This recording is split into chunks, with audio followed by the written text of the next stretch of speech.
Fait que cet après-midi, on est ici au Stewart's. C'est une espèce de petit casse-croûte qui font des salades de conques.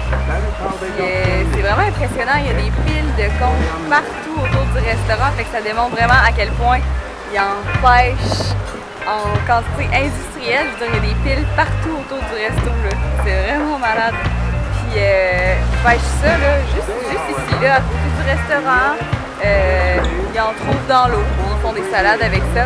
Apparemment que c'est la meilleure place pour manger de la salade de conque. Fait que ça nous tentait vraiment d'essayer ça. Moi, j'ai jamais mangé de conque, fait que on va voir que ça goûte. Puis là, Éloi est au bar. C'est comme un ceviche un peu, mais délicieux. Ça, ils mettent la lime puis le conque qui est cru, mais ça se cuit un petit peu avec le I'm going to show you how fresh it is right now. Everyone's watching? To see it's still alive? Yeah. Oh It's still my! moving.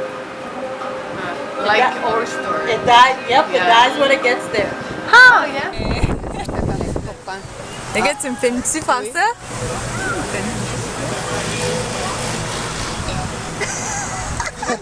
Oui, comme nous. Yeah! Bon, je vais améliorer ça la prochaine fois, là, ça va être super.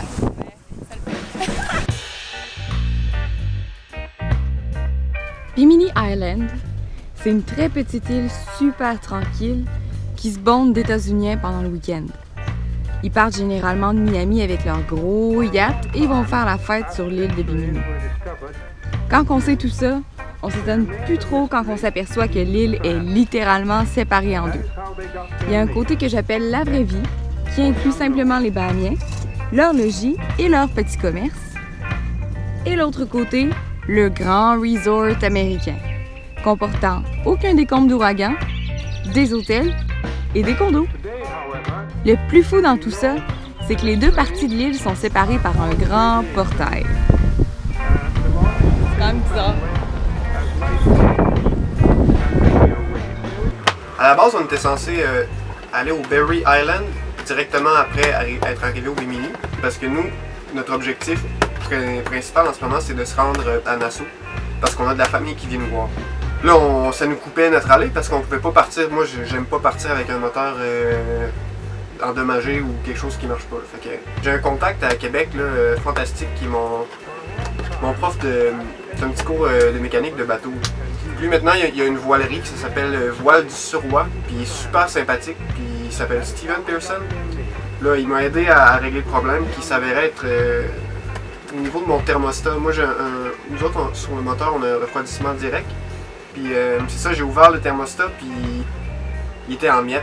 Il était ineffectif puis il était en miettes puis comment il était placé, c'est qu'il restreignait la circulation d'eau dans le moteur et donc le refroidissement du moteur. On vient de changer l'ancrage. Avant, on était ancré du côté ouest de l'île de Bimini. Puis on est rentré à l'intérieur, s'ancrer dans une espèce de petite baie qu'on est protégé vraiment de toutes les directions, des vents.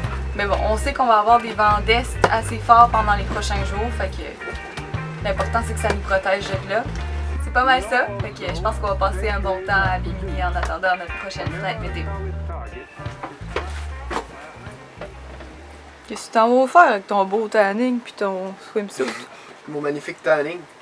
C'est ça, hier on a vu un pêcheur qui est allé juste à côté, à côté du chenal. Puis on sait pas qu'est-ce qu'il ramassait, mais on va aller voir ce qu'il ramassait. Il y a des bonnes chances que ce soit des conques. Fait qu'on va aller faire un peu d'apnée, on va aller voir. Puis c'est pas creux, là, fait qu'on On va aller explorer en dinghy.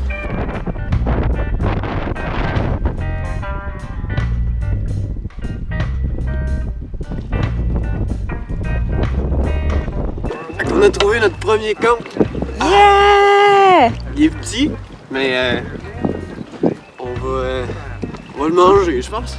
Pendant, on le voici? On voit il y a la petite partie noire là à l'intérieur. C'est un peu. C'est dur à voir. En Ouais. tout cas. J'ai vu des locaux les ouvrir.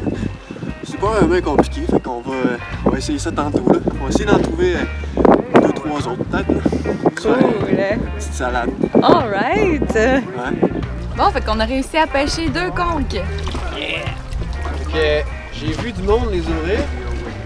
Donc, on va faire ça comme ça.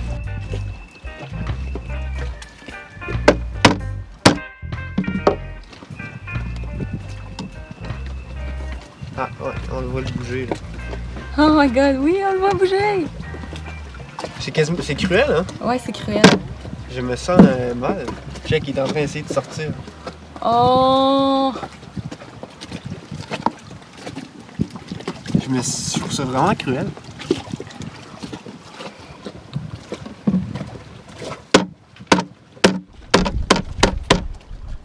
What the f... Mais c'est pas un conque ça, ici? Non. Bon ben on voulait pêcher. On voulait manger un conque, mais finalement c'est comme un Bernard l'ermite géant là. Je sais pas comment on appelle ça.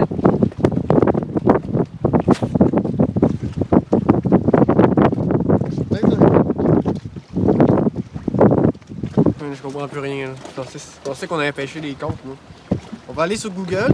On va aller voir how to arranger un conque. Puis on va aller voir si ce qu'on vient de faire, c'est correct. Puis, si c'est pas un conque, ben le deuxième, c'est la même chose. Fait que, on va l'épargner.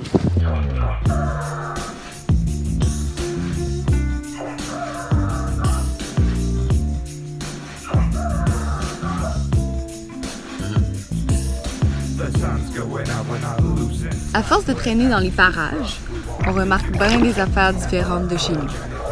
Par exemple, le carte de golf est un choix numéro 1 pour se promener à Bimini. Sinon, la bouteille de rhum vaut seulement 10 $. Les jeunes étudiants portent tous un uniforme pour aller à l'école. Et, chose très importante, si tu souhaites faire une épicerie plus intéressante que des patates et des oignons, tu dois synchroniser ton magasinage avec l'arrivée hebdomadaire du cargo qui transporte la nourriture fraîche jusqu'à Bimini. Autrement, les étagères sont vides. Sinon, on a rencontré André et Manon, un couple super sympathique qui nous ont fait goûter à la pizza bahamienne et qui se sont même transformés en nos caméramans dans des situations pleines de rebondissements. J'ai peur qu'elle tombe dans la tête. On va avoir une poignée. Oh yeah! C'est ta tête après la branche. Oh, ouais, on s'en va au bateau.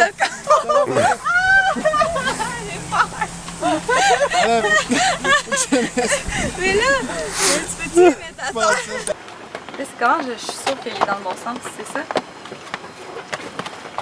Ça? Ouais. Là, tu dévisses. Ouais. Bon. Là, je vais la percer genre là. Là. Là, c'est bon. 1, 2, 3.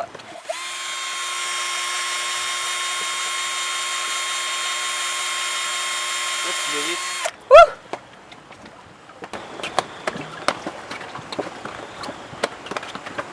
Ça coule pas. Faut que je fasse un trou au bord.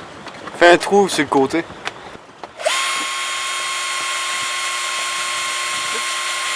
J'ai l'impression que tu dévisses. Vas-y donc, l'autre bord. Non, ça marche. Sors.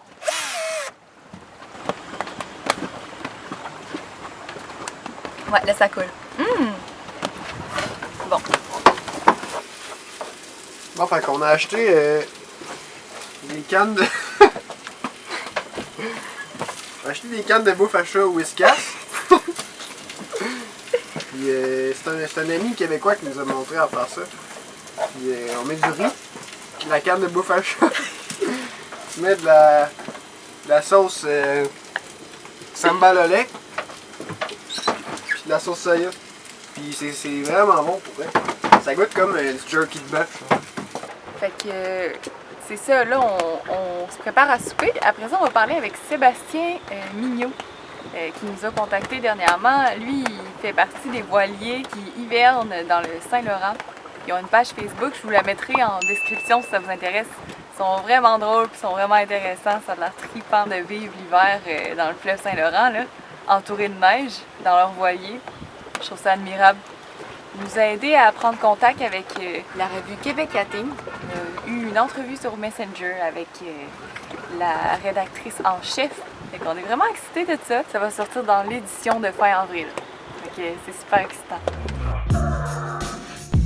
Il y a quelqu'un qui va devoir m'expliquer comment on fait pour visiter chaque destination à son plein potentiel. Je crois qu'une semaine à Bimini, c'était vraiment pas assez. Apparemment qu'on y trouve des paysages marins à couper le souffle et des épaves gigantesques. J'imagine qu'on finira par devenir des meilleurs explorateurs. Après tout, il s'agit juste de sortir de notre bateau. Prochaine vidéo, on s'ancre au milieu de nulle part loin de la terre ferme. On pêche un barracuda et on rejoint enfin la famille à Nassau. Merci à tous nos Patreons. Grâce à vous, on pourrait continuer à voyager encore plus longtemps, donc faire encore plus de vidéos. Et si vous aussi, vous voulez nous encourager financièrement, vous avez juste à cliquer sur le lien dans le bas de la description du vidéo. Et puis sinon, on se revoit la semaine prochaine. Bye bye!